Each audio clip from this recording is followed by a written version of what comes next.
अगर आपको इसके रिलेटेड वीडियोस चाहिए तो जल्दी से इस पेज को फॉलो कर लीजिए। Thank you.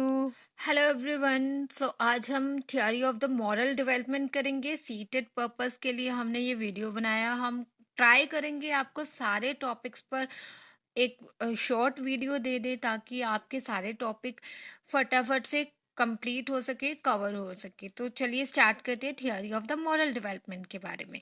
तो मॉरल डेवलपमेंट थ्योरी जो थी किसने इंट्रोड्यूस करी थी? जीन पियाजे और कॉलबर्ग ने करी थी। तो सबसे पहले हम जीन पियाजे के बारे में डिस्कस करते हैं। जीन पियाजे ने 4 स्टेजेस दी थी मॉरल डेवलपमेंट की। तो नंबर 1 थी, उसने अनोमी दिया था। नंबर 2 था हिटोनॉमी। नंबर 3 हिटोनॉमी रेसिप्रोसिटी, मतलब हिटोनॉमी का टोटली उल्टा। और फोर्थ वन था ऑटोनॉमी। अब इसमें है अनोमी और ऑटोनॉमी में थोड़ा सा कंफ्यूज मत होना, ध्यान से पढ़ना है, अलग अलग है। Anomie 0 to 5 years, heteronomy 5 to 8 years, heteronomy reciprocity is 8 to 13 years, autonomy क्या है 13 to 18 years। तो पॉइंट टू पॉइंट मैं आपको बता रही हूँ और यही एग्जाम पर्पस में इसी रिलेटेड ही क्वेश्चंस आएंगे और पक्का 1 से 2 नंबर के क्वेश्चन जरूर आएंगे।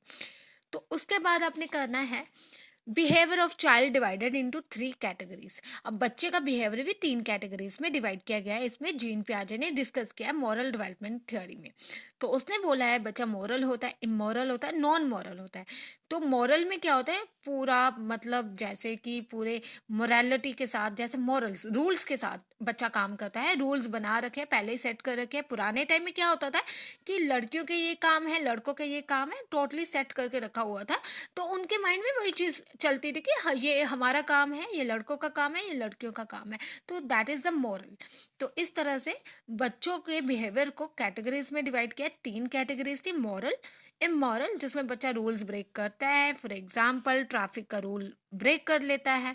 उसमें इमोरल, जिसमें जानबूझ के बच्चा अपना ऐसे रूल्स को ब्रेक करता है, उसको इमोरलिटी कह सकते हैं कि जानबूझ के कोई रूल्स तोड़ना, रूल रेगुलेशन का फॉलो ना करना। नॉन मॉरल होता है रूल्स ब्रेक कर लिया, अगर रूल्स की नॉलेज नहीं है, ठीक है, रूल और रेगुलेशन की जिसको नॉलेज नहीं है ना, तो वो नॉन मॉरल कैटेगरी में आता है। ठीक है, तो 3 कैटेगरीज है, मॉरल, इमोरल, नॉन मॉरल। तो हमने क्या डिस्कस किया है? जीन पियाजे ने मॉरल डेवलपमेंट थ्योरी को इंट्रोड्यूस करा है। उसने उसकी 4 स्टेजेस दी है, अनोमी, हिटोनॉमी रेसिप्रोसिटी एंड ऑटोनॉमी। और उसने बच्चों के बिहेवियर को बताया कि 3 कैटेगरीज में डिवाइड किया, moral, immoral and non moral. तो आगे है अनोमी को उन्होंने डिस्कस करा है, 0 to 5 years है। मतलब 2 साल के बच्चे जो है वो इन्फेंसी स्टेज में आते हैं। और अर्ली चाइल्डहुड स्टेज कौन सी होती है? Up to 5 years child. तो इस टाइप का इसमें से भी एक क्वेश्चन बन के निकलता है। तो इसमें से भी क्वेश्चन निकल के आ सकता है कि कितनी एज तक के बच्चे जो है इन्फेंसी स्टेज में होते हैं, या इन्फेंसी स्टेज कैसी होती है, अर्ली चाइल्डहुड स्टेज कौन सी होती है। तो इसके बारे में थोड़ा सा ध्यान रखना है। आफ्टर दैट हम करते हैं, आपको पता है नेक्स्ट हमारा आएगा हिटोनॉमी। 5 to 8 years के बच्चे आते हैं। इसमें होता है अथॉरिटी स्टेज होती है ये, जिसमें बच्चे को कंट्रोल किया जाता है, जैसे अदर अथॉरिटी से, बाहर से, लाइक बड़े जो है बच्चे को कंट्रोल करके रखते हैं। जैसे कि हमने बच्चों को बोला है, टारगेट दे देते हैं बच्चों को, अपना होमवर्क कंप्लीट कर लो, हम आपको क्या कहते हैं, कुछ रिवॉर्ड देंगे, या आपके लिए फेवरेट डिनर बनेगा, या आपको हम क्या करते हैं कि अगर आपने 1 month अच्छे से स्टडी करा तो आपको कहीं पे ट्रिप पे लेके जाएंगे। तो इस तरह से बच्चों की जो थे इसमें क्या होता है, बच्चों को हम कंट्रोल करते हैं, उनके ऊपर अथॉरिटी होती है बड़ों की। तो अगर बच्चा गलती करता है तो उसके लिए उनको पनिशमेंट मिलेगी। तो इस तरह से बच्चा कंट्रोल रहता है। तो हेट्रोनॉमी रेसिप्रोसिटी 8 से 13 years के बच्चे, लेन देन होता है, इसमें टिट फॉर टैट होता है। अगर कोई आपके साथ अच्छा बिहेव करेगा तो वैसे ही दूसरा भी वैसे बिहेव करेगा। मतलब अगर आप किसी बच्चे के साथ जैसा बिहेव करोगे, बच्चा भी रिटर्न में आपको वैसे ही बिहेव करेगा, आपके साथ ट्रीट करेगा। तो ये है हिटोनॉमी रेसिप्रोसिटी। नेक्स्ट है ऑटोनॉमी। 13 to 18 years के बच्चे आते हैं, बड़ों को रिस्पेक्ट करेगा, छोटे बच्चों को, अपने से छोटों को जो है वो नहीं मारेगा। तो इसमें ये सारी चीजें आती है।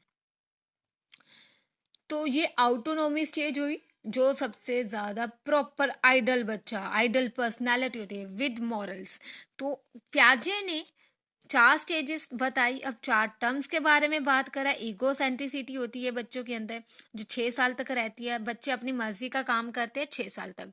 सोशल सेंट्रिसिटी होती है, 6 से 13 साल के बच्चे आते हैं इसमें, वो दूसरों को इग्नोर करते हैं। रेट्रिब्यूटिव जस्टिस जो होता है टोटली हिट्रोनॉमी रेसिप्रोसिटी के एक जैसा होता है, जैसे कि जैसा तैसा करना।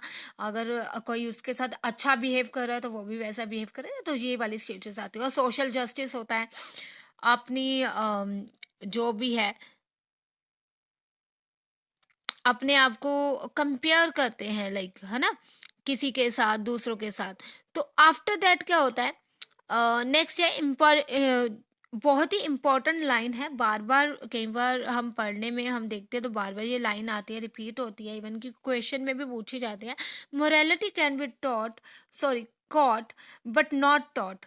तो इसमें क्या होता है, इसका मतलब है मोरालिटी जो है वो पढ़ाई नहीं जा सकती, उसको हम खुद अपने अंदर लेके आ सकते हैं, सीख सकते हैं, लेकिन हम इसको पढ़ नहीं सकते, इसका कोई सब्जेक्ट नहीं है।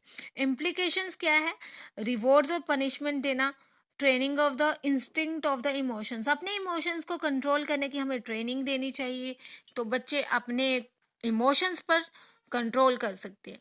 Thank you.